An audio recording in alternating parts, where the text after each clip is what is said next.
Bonjour à tous, je me présente, Laura Dupuis, je suis chargée de mission territoriale pour France Asso Santé et je suis accompagnée de Sophie.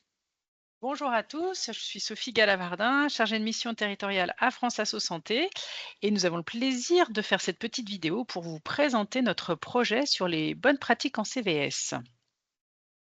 Donc aujourd'hui, on va vous présenter notre projet pour démarrer. Un petit mot de contexte. Donc France Asso Santé, en fait, on est une association, plus précisément une union d'associations agréées du système de santé et on a comme objectif de porter la voix des usagers dans le système de santé. Donc on a une mission d'information et de défense des droits des patients de manière générale. Dans ce cadre-là, on a un projet plus spécifique qui concerne le droit des personnes accompagnées par les établissements médico-sociaux, projet qui se nomme Faire vivre les droits des personnes accompagnées. Ce projet, il est possible grâce au soutien de l'ARS, donc l'Agence régionale de santé. Cet appel à participation, il est construit autour de 5 rubriques thématiques, donc qui axent un petit peu plus une thématique de travail. La première s'intitule le CVS, une instance de défense et de promotion des droits individuels et collectifs en établissement médico-social. La seconde s'intitule le CVS, une instance vivante. La troisième, le CVS recherche et prend en compte la parole des personnes accompagnées. La quatrième rubrique concerne le fait que le CVS soit coacteur de la qualité, de l'amélioration de la qualité en établissement. Et enfin, la cinquième rubrique concerne son ouverture sur son environnement direct et indirect. On va vous présenter la première rubrique. Alors, la première rubrique, donc sur la défense et la promotion des droits individuels et collectifs, c'est tout ce que le CVS peut mettre en place pour que ses membres se soient appropriés, connaissent les droits des personnes accompagnées tels qu'ils sont prévus par la loi, que ce soit aussi les familles. C'est aussi tout comment le CVS s'organise pour que les outils comme le livret d'accueil, etc., le CVS se soit emparé de la question et puis donner leur avis.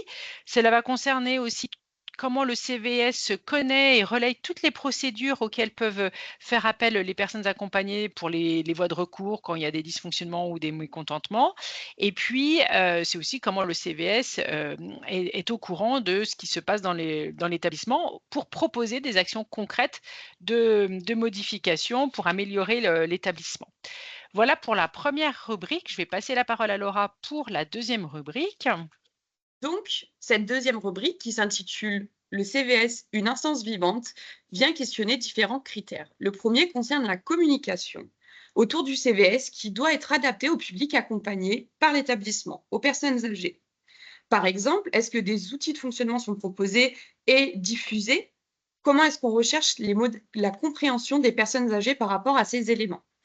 Le deuxième critère, lui, concerne la composition du CVS qui doit être précisée et connue.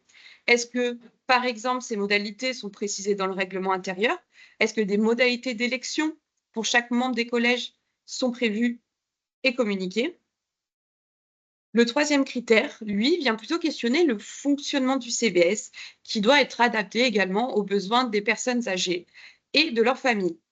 Est-ce que le règlement intérieur est révisé? Comment sont organisées les réunions pour tenir compte des agendas de tout le monde? Comment on communique pour préparer ces réunions, pour réaliser des comptes rendus? Et enfin, le dernier item, lui, concerne plutôt l'animation du CVS qui doit également être adaptée aux besoins des personnes accompagnées. Comment sont organisées l'animation de ces réunions? Est-ce que des modalités sont prévues pour faciliter la compréhension de tous? Voici donc la présentation des items pour la deuxième rubrique. Nous allons maintenant parler de la troisième rubrique, donc qui s'intitule Le CVS recherche et prend en compte la parole des personnes concernées. Le premier item, lui, donc, vient questionner les modalités de recueil de la parole des personnes accompagnées et de leur entourage. Comment est recueillie la parole? Quels outils sont utilisés? Est-ce que les membres sont sensibilisés à la prise en compte de cette parole collective? Le deuxième item de cette rubrique concerne donc la recherche de la parole de cet entourage cette fois-ci. Les questions sont plus ou moins les mêmes. Est-ce que des outils adaptés sont proposés pour communiquer et rechercher la parole de cet entourage? Quels sont ces outils? Est-ce que des modalités spécifiques également sont proposées? Et quelles sont ces modalités, si tel est le cas? Ensuite, le troisième item vient questionner les carences qu'il peut y avoir qu'on peut retrouver chez les membres élus dans les collèges des personnes accompagnées et ou des familles. Est-ce que cette fois-ci, le CVS prévoit des modalités pour recueillir la parole des personnes âgées en cas de carence ou des familles en cas de carence? Est-ce que ces modalités sont précisées, par exemple, dans le règlement intérieur? Voilà donc la présentation de la troisième rubrique, qui concerne encore une fois la recherche de la parole. On va maintenant s'intéresser à la quatrième rubrique et je vais donc laisser la parole à Sophie pour présenter cette rubrique. Alors, pour la rubrique numéro 4, le CVS est coacteur de la démarche qualité. Cette rubrique concerne toute l'implication du Conseil de la vie sociale pour améliorer le fonctionnement de l'établissement et de tout ce qui peut être mis en place, suivi, acté par le CVS. Donc, c'est aussi comment le CVS donne des propositions concrètes avec des plans d'action. Ensuite, le CVS, bon, c'est pas un organisme de contrôle, mais il peut participer à l'amélioration de la qualité en donnant son avis sur les outils, sur les questionnaires de recueil de la satisfaction, sur tout ce qui concerne le recueil des avis. Et puis, lors des démarches d'évaluation de l'établissement, le CVS est bien partie prenante dans la préparation et bien audité. Ensuite, le CVS, au-delà d'être informé des différents plans qui peuvent exister, est sollicité pour donner son avis, être force de proposition, notamment pour les plans de prévention des risques liés à la maltraitance. Voilà, le CVS aussi, comment il est mobilisé sur le projet d'établissement, sur les démarches d'évaluation interne, et comment aussi le CVS est tenu au courant de tout ce qui concerne les plaintes, les réclamations, les événements indésirables graves, et comment le CVS peut, toujours dans une démarche d'amélioration de la qualité, renvoyer les personnes concernées vers les dispositifs qui existent comme les personnes qualifiées. Et enfin, un indicateur un petit peu plus précis, quand l'établissement médico-social, par exemple un EHPAD, est rattaché à un établissement de santé, quel lien et articulation il y a avec les autres instances de démocratie en santé, comme les représentants des usagers ou les commissions des usagers? Est-ce qu'il y a des articulations?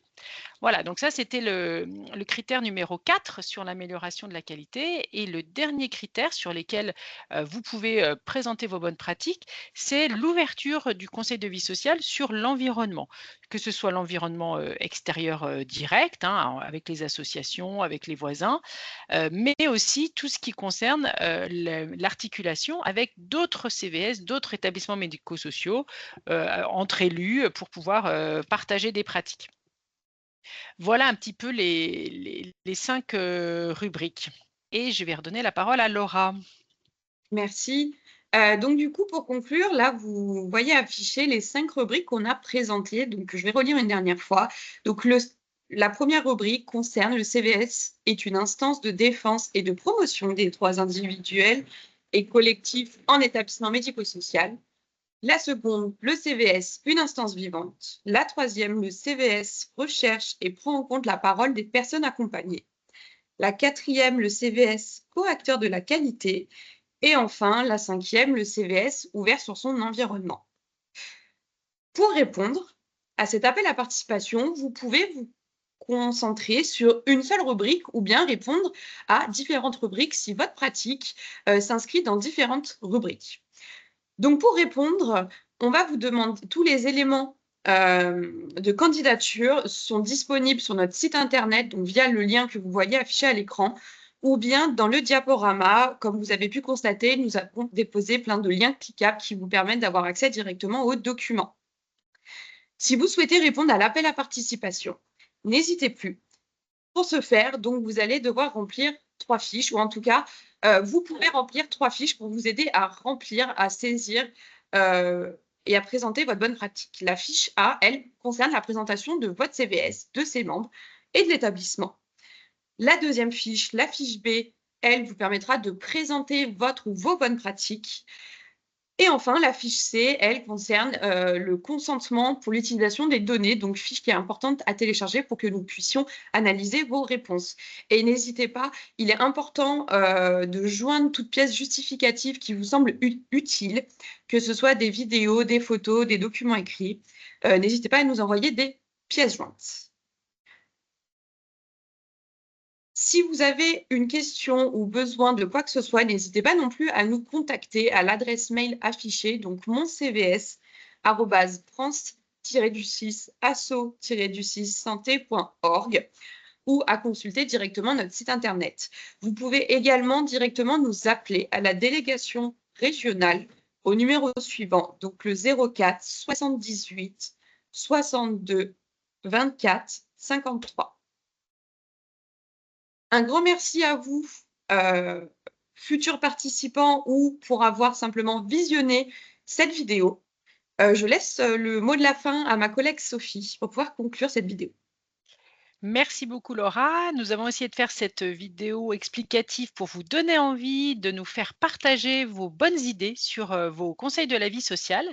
Sachez que le jury qui a préparé cet appel à participation a hâte de lire toutes vos bonnes idées avec l'objectif que ces bonnes idées seront rassemblées dans un document qui sera ensuite diffusé aux autres conseils de la vie sociale parce que comme disait une personne du jury, quand on a des bonnes idées, c'est bien de les partager. Donc n'hésitez pas à nous contacter, Laura ou moi, on se fera un plaisir de vous renseigner et n'hésitez pas non plus à consulter notre page internet. On vous souhaite une bonne réflexion et à très bientôt, au plaisir de lire vos bonnes pratiques. À bientôt. Au revoir, merci beaucoup.